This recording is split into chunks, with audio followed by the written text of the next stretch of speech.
Want to see how tough your 3D prints really are if you drop them? Let's find out. For both PLA and PETG, we have 6-walled 35% infill, and we also have a 3-walled 15% infill for our test pieces. During the assembly, I've already broken the light duty clip for the white PLA test piece. 3, 2, 1.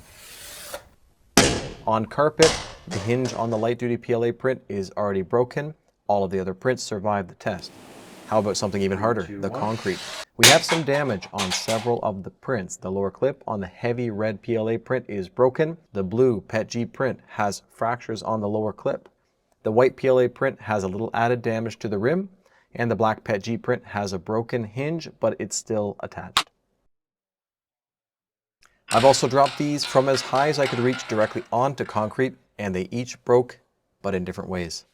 If you enjoyed this video, make sure you check out the full-length video for all of the details. Take care, and we will see you on the next one.